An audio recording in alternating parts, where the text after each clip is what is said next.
The Gift of 3 Drops. Long ago, in a peaceful village tucked between green hills, lived a hard-working farmer named Nam and his kind wife, Liana. They were not rich, but they were very happy. They spent their days tending to their small garden and laughing together under the golden sun. Nam promised to always protect Liana, and she promised to stay by his side forever.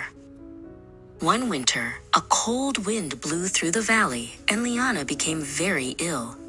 Despite Nahum's careful tending, she grew weaker and weaker. One morning, she closed her eyes and did not wake up. Nahum was heartbroken. He sat by her side for days, refusing to believe that his beloved Liana was gone. Nahum could not accept a life without Liana. He carried her to the highest mountain to find Oren, the great spirit of life. After walking for 3 days through mist and thorns, Nahum finally reached a glowing cave. Oren appeared, tall and wise, holding a staff that shimmered like moonlight. Nahum fell to his knees and begged for a miracle. Oren looked at Nahum with pity. "True love is powerful, but life has a price," Oren said. "To bring her back, you must give her 3 drops of your own blood. This will bind her soul to yours once more. But be warned, if she ever loses her gratitude, the gift will be lost." Nahum did not hesitate.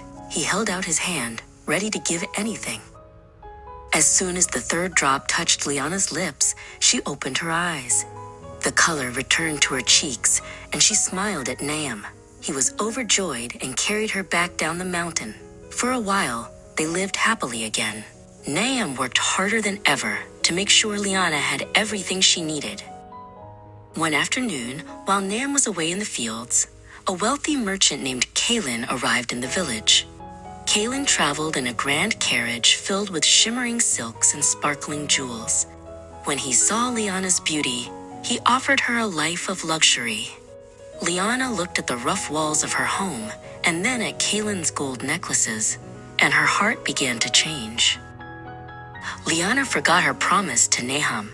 She wanted the riches that Kalin offered. Without saying goodbye, she followed the merchant to his great ship at the harbor.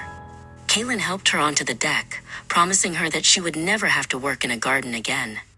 Liana felt like a queen in her new silk robes. Nahum rushed to the harbor when he heard the news. He found the ship just as it was about to sail.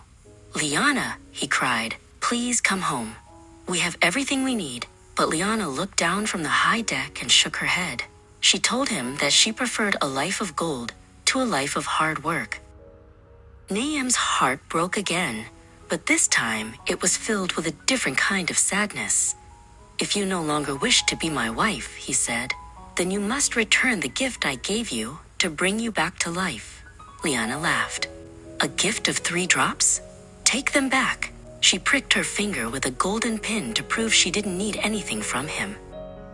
As the drops fell, Liana's body began to shrink. Her silk robes became too big, then turned into wings.